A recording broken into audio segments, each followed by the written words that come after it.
Դու գիտես, որ քո սմարթֆոնով կարաս PlayStation-ի խաղեր խաղաս։ PlayStation-ը մեզ տալիս է հնարավորություն խաղեր խաղալ մեր iPhone-ի վրա, Android-ի վրա, Mac-ի վրա, Windows-ի վրա, ինչու՞ չէ նաև խելացի հեռուստացույցների վրա։ Հայ դեպ, ով կգուշակի, էս որ խաղն է։ Հիմա կհարցնեք, ինչի համար է սա մեզ պետք։ Ասեմ, եթե ինչ-որ հերթում կանգնած եք ու ձանձրանում եք, խնդրեմ, շատ լավ տարբերակ։ Կամ եթե ճանապարհորդում եք ինչ-որ ուրիշ երկիր, նշում եմ, ուրիշ երկիր, էլի սրա օգնությամբ կարաք խաղեր խաղաք։ Ու սրա համար մեզ մենակ պետք է PlayStation 5 կամ 4, ինչ որ սարք, որի վրա խաղալու եք, արդեն նշեցի սարքերը, controller, էսի։ Ու արագ ինտերնետ։ Գնանք հերթականության։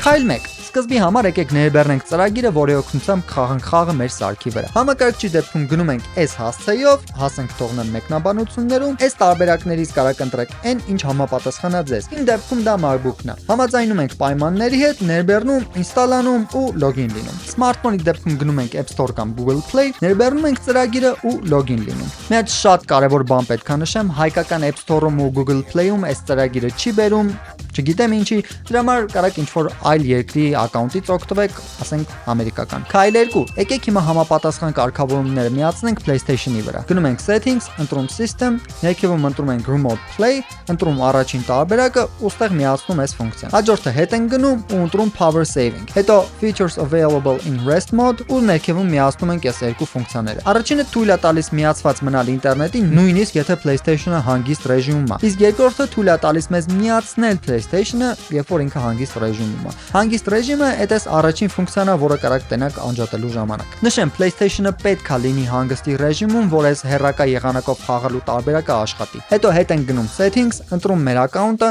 ընտրում Other, այս առաջին տարբերակը ու անպայման միացնում ենք սա։ Սա մեզ թույլ կտա հենց մեր PlayStation-ը օգտագործել առցանց խաղալու համար։ Քայլ 3. Միացնում ենք մեր controller-ը այն սարքին, որի օգնությամբ ուզում ենք խաղանք։ Հիմա ցույց կտամ ոնց անեք iPhone-ով ու Mac-ով, բայց ընդհանուր առմամբ քայլերը լրիվ նույնն են մնացած օպերացիոն համակարգերի համար։ Controller-ի վրա սխմած պահում ենք PlayStation-ի կոճակը եւ կիսվելու կոճակը, դրանք էս երկուսն են, երբ արագ սկսում է թարթել կապույտ լույսով, դա նշանակում է պատրաստ է միացման համար։ Սմարթֆոնում գնում ենք Bluetooth, ուստեղ մենք կտենանք մեր DualSense controller-ը, ուղղակի սեղմում ենք վրան ու վերջ, միացավ։ Նույն բանը կարող կրկնենք համակարգչով, controller-ը մտցնում ենք միացման ռեժիմ ու համակարգչում ընտրում DualSense controller։ Եթե ձեր սմարթֆոնը կամ համակարգիչը ունի USB-C, կարող միացնենք լարի օգնությամբ։ Փորձել եմ iPhone-ով, Android-ով ու Mac-ով շատ լավ աշխատում է, Windows-ի վրա չեմ փորձել, եթե դուք փորձել եք, գրեք մեկնաբանություններում աշխատում է թե չէ։ Մինչև քայլ 4-ին անցնելը, եթե այս տեսալովակը հավանում եք, ձեզ օգտակար է, ինչ ենք անում։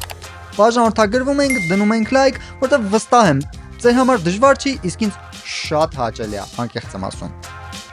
Դրեք։ Քայլ 4-ը, ուստեղ հասանք ամենահեշտ պահին։ Միացնում ենք PlayStation-ը, կարանք թողնենք միացված կամ մտնենք հանգստի ռեժիմ, միացնում ենք Remote Play ծրագիրը, հիմա ցույց կտամ Mac-ի վրա, բայց քայլերը նույնն է բոլոր տեղերում։ Առաջին անգամ միացնելուց այս տեսքը կունենա, ընտրում ենք PlayStation-ի մեր մոդելը ու սպասում։ Երբեմն մի անգամից չի միանում, նույնիսկ եթե առաջին անգամը չի, բայց մի անհանգստացեք, ուղղակի նորից փորձեք։ Ու ահա մենք տենում ենք, որ մեր PlayStation-ի էկրանը հայտնվեց ստեղ, ու մենք հանգիստ կարանք այն կառավարենք։ Դե իհարկե ձեր մոտ հարց առաջանում ոնց է աշխատում այս մեթոդը։ Ասեմ, շատ հասարակ։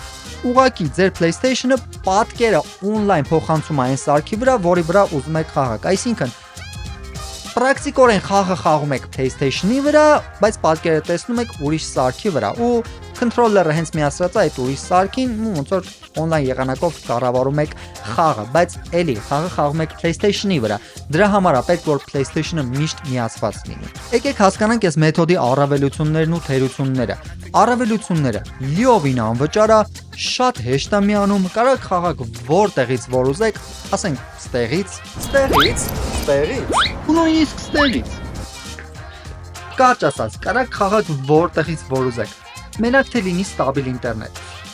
Ուստեղ գալիս են թերություններին։ Եթե ինտերնետը ստաբիլ չի, խաղը սկսում է կախել, ընդհանրապես չի լինում խաղից հաճույք ստանալ ու շատ դեպքերում նաև ուղակի կապը կորում է PlayStation-ի հետ։ Պատկերի մաքսիմալ որակը 720p է, անկեղծ հեռախոսի վրա տենց չի երևում որակի անկում, բայց ինչքան էկրանի չափսը մեծանում է, այնքան ավելի շատ է սկսում զգացվել, որ 720 է ու էլի այդքան էլ հաճելի չի։ Այս եղանակով on-line խաղեր խաղալ չի լինում, ասենք Call of Duty, Fortnite, նմանատիպ խաղեր, որտեղ պահանջում է ուրիշ մարդկանց հետ խաղակ on-line եղանակով, քանի որ նույնիսկ լավ ինտերնետի դեպքում մի քիչ ուշացում կա ու շութերների ժամանակ հաստատ ձեզ շատ արագ կսպանեն ու իմաստ չի լինում, հաճույք չեք ստանում խաղից։ Իմ տան ինտերնետը բավականին արագ է, մոտավորապես 200+ մեգաբիտ վայրկյան, բայց մեկ այլի կարակ տենակ սմարթֆոնի էկրանին ու մեծ էկրանին, որ ուշացում կա։ Օֆլայն խաղեր խաղալու համար էլի ասում եմ, շատ լավ տարբերակ է, քանի որ ստիպված չեք նի PlayStation-ը հետները տանեք, այլ կարակ մենակ վերցնեք սմարթֆոն ու controller կամ ուրիշ վերոնշյալ սարքերից։ Իսկ եթե մինչև ստեղ նայեցիք, ապրեք դուք։ Հաջողություն ձեզ, առողջ եղեք։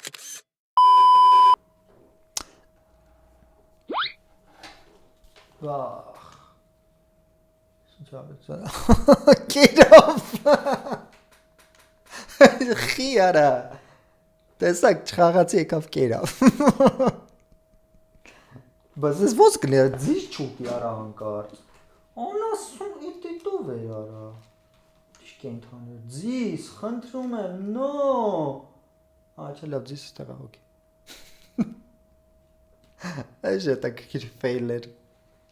Okay, գլխարկս բայց չկա։